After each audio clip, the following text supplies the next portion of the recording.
and welcome to the very last edition of Real Talk. I'm Steve Peak, joined by JT Wiskowski and John Black. Talking Murray State basketball today. The game on Tuesday, I thought, and I thought for the past couple games, we've seen some low attendance, so we went out, got some interviews, asked some students. Let's go ahead and get to that real quick.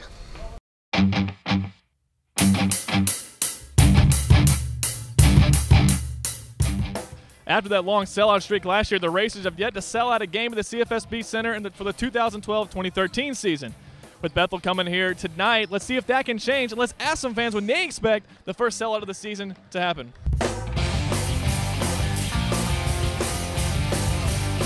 I'm here with Ryan Oldham. Ryan, what do you think about the attendance numbers so far this season? I think they're pretty low. I understand it's the beginning of the season and we're not playing such good teams, but I still feel like we should come out and support the Racers.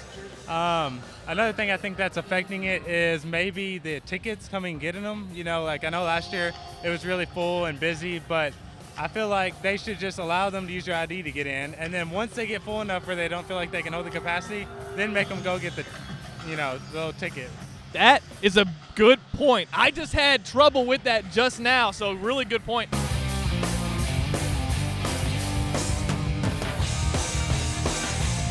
Why is it that we haven't continued this sellout streak from last year? We did not pick up where we left off. Why is that?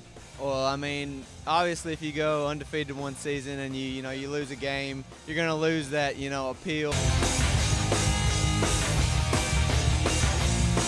Now we're up to 1,000 members on the Stampede. You are a member, I see. So we got 1,000 Stampede members. That means we need 7,000 people who aren't members to come fill this place up. I mean, is that possible again without being undefeated?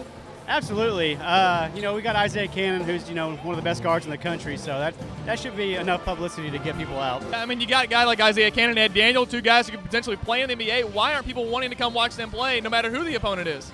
I don't know. I guess the support's just not really there like it used to be. I'm a big fan of those guys. I really hope they do well this season in the playoffs, but I guess people just don't really understand how important it is. Well, Coach Steve Prohm has been asking for a while to get the first sellout of the season. And if you look around me, we fell just a little short of that. Some of the fans here have given reasons as to why the games haven't sold out, why people aren't showing up. We'll go back to the studio, we'll talk more about it, and we'll recap the game with JT.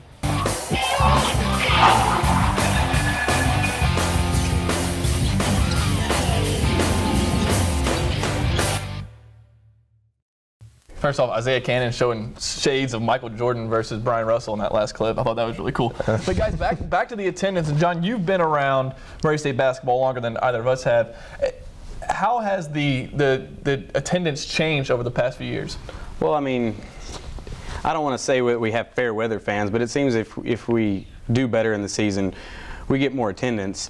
Last year we had a huge sellout streak, and it kind of got snapped because people didn't expect that much, so they're not going as much. You said a fair weather team, fair weather fans, but isn't that expected with every team though? I mean, look at our football attendance, our baseball attendance. We don't have much of that. People don't want to come to a game if there's not a product to see there, so I can kind of understand that. But well, I get that, and I do agree. Maybe there's some fair weather fans. We're talking great weather fans. Guys, we've lost one game. We have two guys potentially could be playing in the NBA next year, but we can't get more than 5,000 people, and that's really frustrating, I think, for me. And I'll go as far as to say it's a slap in the face to our basketball team that students won't go out to the game. And I don't care if it's Bethel. Who do you want to play? We don't get North Carolina, Kansas, Kentucky, Louisville to come in the CFSB Center.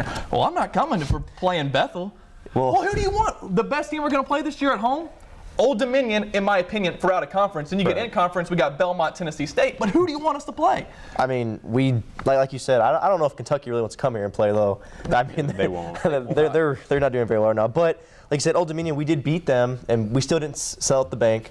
And I really don't see us having a chance to sell at the bank again this year. We had the run last year of the undefeated streak, which helped us. I think we can. ESPN games, we're going to sell out. What ESPN games do we have? We have 2 or 3 ESPN games, maybe 4 the Bracket Busters. So then you add Western Kentucky in there, which is a rivalry. Austin Peay, like you said last week. Exactly. Western Kentucky, we've always packed the house for Western Kentucky. I'm not saying that we've sold it out every time, but there's always a big crowd to see Western Kentucky. That's our biggest rivalry. Yeah. I mean, that's our longest running rivalry. Right. They've been with us since forever ago. Right, and I think we will. I think we'll at least get 6,000 to 7,000 in there for Western. I mean, winter break just started. Hopefully some students will stick around for that game. Now, in the midst of all of that going on Tuesday, there was a basketball game.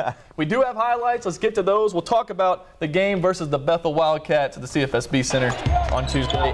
Hey, look, OVC, be on alert. Ed Daniel has a jump shot. He's getting his jump shot. He's wanting to go to the NBA, and the only way he's going to get into the NBA, undersized as he is for the NBA, is to develop his jump shot. And right here we have Isaiah Cannon with a three-pointer. I mean, like you said, NBA, he hits them from beyond the college stripe. he has no range, or absolute range. Yes, and Stacy Wilson getting down the fast break, throwing one down. Racers up 17-3 at that point, already pulling away. Here's the guy you've been raving about, Steve, CJ Ford with a three. You said you like his shot technique. It looks really good right there. Yeah, form does look good. And here's Gilmore, little less form, little less touch right here. Nice pass by Cannon, but he gets the 2 points anyways. I just swat at it. There you go. It'll go in. Anywhere it goes in, we got the second half coming up here. After right here, and we got Ed coming down the floor. You know, he's had problems this year with dunks. But right there, he finally doesn't hit the back iron for the first time all year. Absolutely. Look at Isaiah Cannon. This is a nice drive. And Cannon, number 15 for Bethel was all over him the entire game, face guarding him. Yeah, I mean, me and you talked about that. You know, he was sitting there and he was like all over him, like he just could take Isaiah. I mean, you can't take Isaiah Cannon. This guy plays for Bethel. Come on. Exactly. He did a decent job of shutting him down, but still, Isaiah finished with 15, and he played limited minutes as far as Isaiah Cannon is concerned. He only played 28, and you add a few more minutes on the Cannon, he probably gets a 20 again. Oh, of course, without question. But we were stomping them, so Prone decided to put in some other players to get them some playing time. Mainly which is the freshmen. Great. Because our freshmen need work. I mean, yes. They're raw. Yeah. Terrence Gilmore's got a lot of playing time, and CJ Ford's got a lot of playing time. But other than that, there really hasn't been many people getting playing time. Jeffrey Moss had a couple of minutes, but what are you going to do with a couple of minutes? And Moss has been hurt, and when he gets back, I expect to see some production out of him. Been looking for a lot out of McCree. You and I talked about him a while ago and saying that he was going to be the best one. 1 for 4 is not going to cut it. No. Yeah. I mean, these guys are young. These are growing pains for freshmen. You're seeing it up north a little bit with some freshmen going through growing pains. So it's normal, and I expect by midseason, by OVC play, these guys will, got all that out of their system, and they'll be ready to go. Well, we did talk about one player in particular, of Dexter Fields, and we talked about how he's been kind of struggling. He had one good game against Colorado, guys, and we haven't seen nothing since. I'm tired of hearing about his ankles. I'm tired of hearing about his injuries. Let's see the guy play consistently. Yeah, exactly. Yeah, 0 for 5, 0 for 5. It wasn't a good game for Dexter Fields. And he's a turnover machine as well, is he not? There's been a couple guys that have really struggled with turning the ball over. Yeah, I think as a whole team need to work on our turnovers. Absolutely, absolutely. Now we got coming up on Saturday. We're playing Evansville at Evansville. It's the return trip from the bracket buster from a couple years ago. We should be able to take care of business there, but it is on the road. Guys, what do y'all think is going to happen? Well, when I look at us, we're starting to gain ground again. Our teams we're starting to gel. Our freshmen are getting playing time. Isaiah and Ed, they're really starting to become what they were last year. They kind of started out slow, but I think we're going to take them to the woodshed. Oh, of course. I mean, we have a pretty rough stretch of games coming up here. We have Evansville, Western Kentucky, Arkansas State, Dayton and Valpo. And that's a pretty tough stretch. I mean, no powerhouse teams, but those are no chump teams. Oh, absolutely. Valpo's got a great team this year. Dayton has a great team this year. Dayton got a big win the other night. Forgive me, I forgot who it was, but trust me, it was against a pretty decent opponent. I believe it was Alabama. They went and beat Alabama, wow. So that is a pretty big win for Dayton. And we got them on the road. They played us tough here last year, so absolutely, we have some tough games. You're talking about these SEC schools like Alabama and all this. We played an SEC school. Oh, yeah. And embarrassed them. Yeah, we embarrassed them, so that doesn't mean much. I mean, that doesn't say much about Dayton. I mean, it is an SEC school. And Alabama's got a pretty good team this year. Anthony Grant's got something going. Okay. I mean, you got me on that. Okay. I don't even know what to say. Well, and like you said, we got Western coming up. I don't want as fans we can look past Evansville. As players, you got to focus game by game. But right. But we're just fans. We're just talking about the game. We can talk about Western. Let's go ahead and do that. The Western game. What do you think? Going to happen December 16th. Western game's always exciting. It's kind of a weird tip-off time. 2 o'clock in the afternoon. Usually attendance On a Sunday. Attendance. You were just talking about attendance. May not be the best, but because it's Western, that could give it a little extra. It should. What do you have going on at 2 o'clock on a Sunday? Church is out.